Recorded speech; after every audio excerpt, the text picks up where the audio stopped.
Capítulo 14. Al entrar en el salón de la señora Weston, ambos tuvieron que componer su actitud. El señor Elton refrenar un poco su entusiasmo y el señor John Knightley ahuyentar su mal humor. Para acomodarse a las circunstancias y al lugar, el señor Elton tuvo que sonreír menos y el señor John Knightley que sonreír más. Emma fue la única que pudo ser espontánea y mostrarse tan contenta como estaba en realidad. Era una gran alegría para ella el estar con los Weston. El señor Weston era uno de sus amigos favoritos, y no había nadie en el mundo con quien pudiera hablar con tanta franqueza como con su esposa. Nadie en quien confiara con tanta seguridad de ser escuchada y comprendida, despertando siempre el mismo interés y la misma comprensión. Nadie que se hiciera tanto cargo de los pequeños conflictos, proyectos, dudas e ilusiones, suyos y de su padre. No podía hablar de nada de Harfield, por lo que la señora Weston no sintiera un vivo interés. Y media hora de ininterrumpidas confidencias acerca de todas esas cuestiones menudas, de las que depende la felicidad cotidiana de la vida íntima de cada cual, era uno de los mayores placeres que ambas podían concederse. Este era un placer del que quizá no podrían disfrutar durante toda aquella visita, en la que sería difícil encontrar media hora para sus expansiones. Pero solo la presencia de la señora Weston, su sonrisa, su contacto, su voz, era ya reconfortante para Emma, y decidió pensar lo menos posible en las rarezas del señor Elton, o en cualquier otra cosa desagradable, y disfrutar hasta el máximo de todo lo grato que pudiera ofrecer la velada. Antes de su llegada, ya se habría hablado mucho de la mala suerte que había tenido Harriet al resfriarse. Hacía rato que el señor Woodhouse se hallaba cómodamente instalado en un sillón contando toda la historia. Además de toda la historia de los incidentes del trayecto hacia allí que había hecho con Isabela. Entonces se anunció la llegada de Emma, y apenas había terminado unas frases en las que se congratulaba de que James, al ir con ellos, tuviera ocasión de ver a su hija, cuando aparecieron los demás, y la señora Weston, que hasta entonces había dedicado casi toda su atención al señor Woodhouse, pudo dejarle y dar la bienvenida a su querida Emma. Emma encontró ciertas dificultades para poner en práctica su decisión de olvidarse del señor Elton por un rato, ya que cuando todos se sentaron, resultó que el joven estaba a su lado. Era muy difícil apartar de su mente la idea de su sorprendente insensibilidad respecto a Harriet, mientras no solo le tenía pegado a ella, sino que además le dedicaba de continuo las más atentas sonrisas y le dirigía la palabra con la mayor deferencia siempre que tenía ocasión. En vez de olvidarle, su proceder era tal que no pudo evitar el decirse para sus adentros: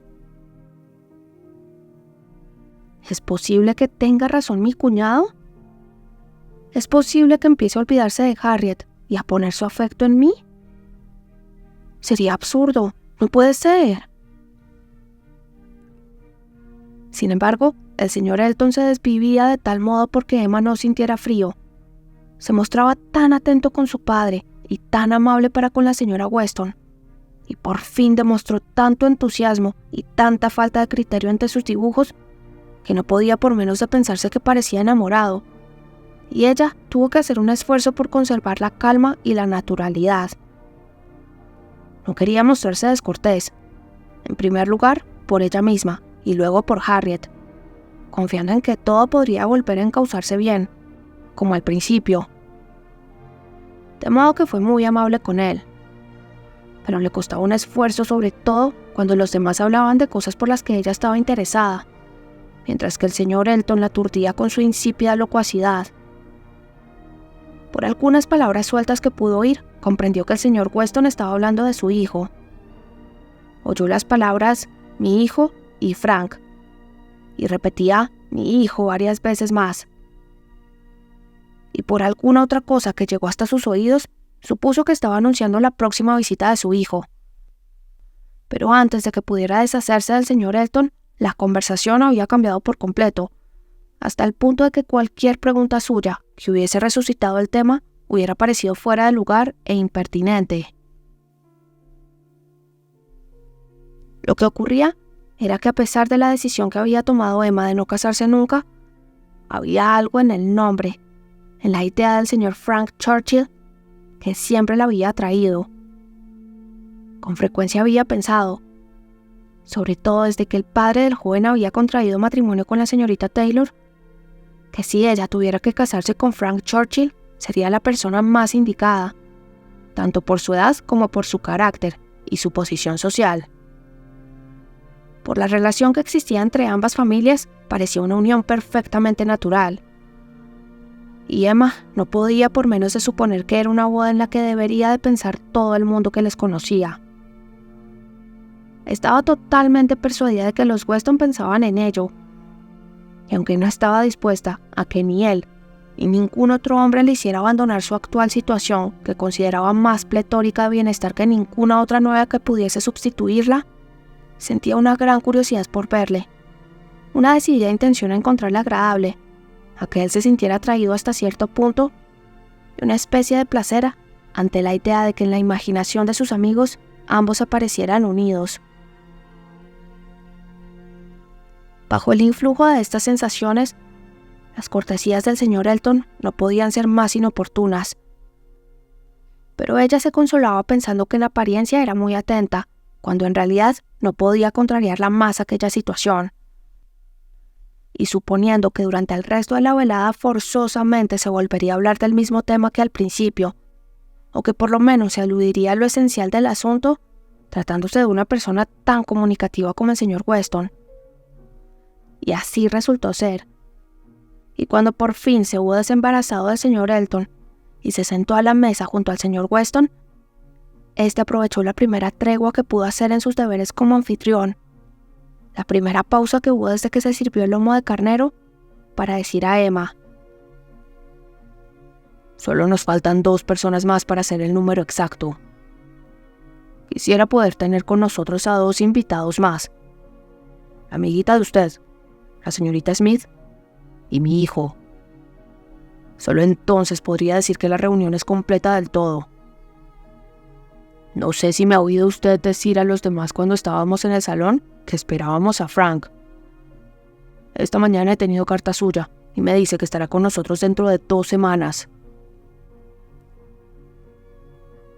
Emma no tuvo que esforzarse mucho por manifestar alegría, y se mostró totalmente de acuerdo con la idea de que el señor Frank Churchill y la señorita Smith eran los 2 comensales que faltaban para completar la reunión. Desde el mes de septiembre, siguió diciendo el señor Weston, estaba deseando venir a vernos. En todas sus cartas hablaba de lo mismo, pero no puede disponer de su tiempo. Se ve forzado a complacer a ciertas personas y complacer a estas personas. Y que eso queda entre nosotros, a veces cuesta muchos sacrificios. Pero ahora no tengo la menor duda de que lo tendremos con nosotros hacia la 2ª semana de enero. ¡Qué alegría va a ser para usted! Y la señora Weston está tan ansiosa por conocerle bien que debe estar casi tan ilusionada como usted. Sí, tendré una gran alegría, pero ella es de la opinión que este viaje volverá a aplazarse una vez más. No está tan segura como yo de que venga, pero yo conozco mejor que ella el intríngulis de ese asunto. Verá usted, el caso es que... Pero sobre todo que esto queda entre nosotros. En la sala de estar, yo de eso no he dicho ni una palabra. Ya sabe usted que en las familias hay secretos. Le decía que el caso es que hay un grupo de amigos que han sido invitados a pasar unos días en Scombe, en el mes de enero. Y para que Frank venga, es preciso que esta invitación se aplace. Si no se aplaza, él no puede moverse de allí. Pero ya sé que se aplazará, porque se trata de una familia por la que cierta señora, que tiene bastante importancia en Enscombe, siente una particular aversión. Y aunque se considera necesario invitarles una vez cada 2 o 3 años, cuando llega el momento siempre terminan aplazando la visita. No tengo la menor duda de que va a ocurrir así. Estoy tan seguro de que Frank va a estar aquí antes de mediados de enero, como de estar aquí yo mismo. Pero su querida amiga... e indicó con la cabeza el otro extremo de la mesa. Tiene tan pocos caprichos, y en Hartfield estaba tan poco acostumbrada a ellos, que no prevé los efectos que pueden tener, mientras que yo tengo ya una práctica de muchos años en esas cosas. Lamento que todavía hayan dudas en este caso, replicó Emma. Estoy dispuesta a ponerme de su lado, señor Weston. Si usted opina que vendrá, yo seré de su misma opinión, porque usted conoce Enscombe. Sí, bien puedo decir que lo conozco, aunque en mi vida haya estado allí. Es una mujer extraña, pero yo nunca me permito hablar mal de ella por consideración a Frank, porque sé que ella le quiere de veras. Yo solía pensar que no era capaz de querer a nadie excepto a sí misma, pero siempre ha sido muy afectuosa con él, a su modo, consintiéndole pequeños antojos y caprichos, y queriendo que todo salga de acuerdo con su voluntad. Y a mi entender, dice mucho en favor de él haber despertado un afecto así, porque, aunque eso yo no lo diría a nadie más, la verdad es que para el resto de la gente, esa mujer tiene un corazón más duro que la piedra, y un carácter endiablado. Emma estaba tan interesada por aquel tema que volvió a abordarlo, esta vez con la señora Weston, cuando al cabo de poco volvieron a trasladarse a la sala de estar. Le deseó que pudiera tener esta ilusión, aún reconociendo que comprendía que la primera entrevista debería ser más bien violenta. La señora Weston estuvo de acuerdo con ella, pero añadió que aceptaría con gusto la violencia que pudiese haber en esta primera entrevista, con tal de poder tener la seguridad de que sería cuando se había anunciado. Porque yo no confío que venga. No puedo ser tan entusiasta como el señor Weston. Mucho me temo que todo esto terminará en nada. Supongo que el señor Weston te ha contado ya exactamente cómo están las cosas. Sí. Parece ser que todo depende exclusivamente del mal humor de la señora Churchill, que imagino que es la cosa más segura del mundo. Querida Emma, replicó la señora Weston sonriendo. ¿Qué seguridad puede haber en un capricho? Y volviéndose hacia Isabela, que antes no había estado atendiendo la conversación, añadió: Debe usted saber, mi querida señora Knightley, que en mi opinión no podemos estar tan seguros, ni muchísimo menos, de poder tener con nosotros al señor Frank Churchill, como piensa su padre. Depende exclusivamente del buen o mal humor y del capricho de su tía. En resumen, de si ella quiere o no. Entre nosotras, porque estamos como entre hermanas, y puede decirse la verdad, la señora Churchill manda en Enscombe, y es una mujer de un carácter caprichosísimo. Y el que su sobrino venga aquí depende de que esté dispuesta a prescindir de él por unos días. ¡Oh! La señora Churchill. Todo el mundo conoce a la señora Churchill, replicó Isabela. Y yo, por mi parte, siempre pienso que ese pobre muchacho me inspira una gran compasión. Vivir constantemente con una persona de mal carácter debe de ser horrible. Eso es algo que afortunadamente ninguno de nosotros conoce por experiencia. Pero tiene que ser una vida espantosa. ¡Qué suerte que esa mujer nunca haya tenido hijos! Pobres criaturas, qué desgraciados los hubiera hecho. Emma hubiese querido estar a solas con la señora Weston. De este modo se hubiese enterado de más cosas. La señora Weston le habría hablado con una franqueza que nunca se atrevería a emplear delante de Isabela, y estaba segura de que no le hubiera ocultado casi nada referente a los Churchill, exceptuando sus proyectos sobre el joven, de los que instintivamente presumía ya algo gracias a su imaginación. Pero allí no podía decirse nada más. El señor Woodhouse no tardó en ir a reunirse con ellas en la sala de estar. Permanecer durante mucho tiempo sentado a la mesa, después de comer, era una penitencia que no podía soportar. Ni el vino ni la conversación lograron retenerle. y se dispuso alegremente a reunirse con las personas con las que siempre se encontraba a gusto. Y mientras él hablaba con Isabela, Emma tuvo oportunidad de decir a su amiga: «De modo que no crees que esta visita de su hijo sea segura ni mucho menos. Lo siento. Sea cuando fuere, la presentación tiene que ser un poco violenta. Y cuanto antes se termine con eso, mejor». Sí. Y cada aplazamiento hace temer que vengan otros. Incluso si esa familia, los Braithwaites, aplazan otra vez su visita, aún temo que puedan encontrar alguna otra excusa y tengamos una nueva decepción. No puedo imaginarme que haya ningún obstáculo por parte de él. Pero estoy segura de que los Churchill tienen un gran interés en retenerla a su lado. Tienen celos. Están celosos incluso del afecto que siente por su padre.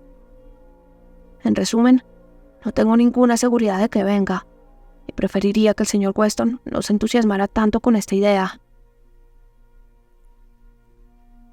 «Debería venir», dijo Emma.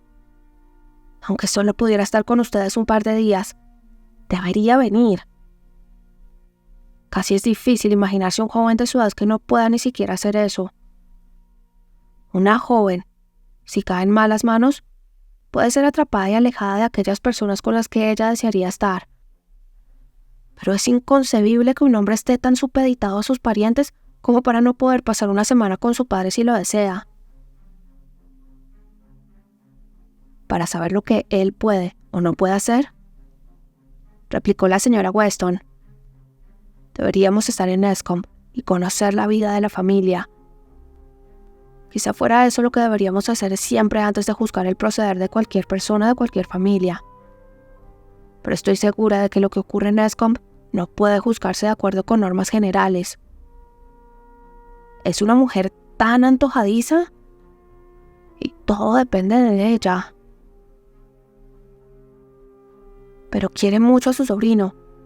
Es su preferido, ¿no? Ahora bien, de acuerdo con la idea que yo tengo de la señora Churchill, sería más natural que mientras ella no hace ningún sacrificio por el bienestar de su marido, a quien se lo debe todo, se dejara gobernar con frecuencia por su sobrino, a quien no debe nada en absoluto, aún sin dejar de hacerle víctima de sus constantes caprichos. Mi querida Emma, tienes un carácter demasiado dulce para comprender a alguien que lo tiene muy malo y poder fijar las leyes de su conducta. Déjala que sea como quiera. De lo que yo no dudo es de que en ocasiones su sobrino ejerce sobre ella una considerable influencia. Pero puede ocurrir que a él le sea totalmente imposible saber de antemano cuándo podrá ejercerla. Emma escuchaba y luego dijo fríamente: «No me convencerá menos que venga. En ciertas cuestiones puede tener mucha influencia», siguió diciendo la señora Weston, «y en otras, muy poca. Y entre estas últimas que están fuera de su alcance, es más que probable que figure eso de ahora de poder separarse de ellos para venir a visitarnos.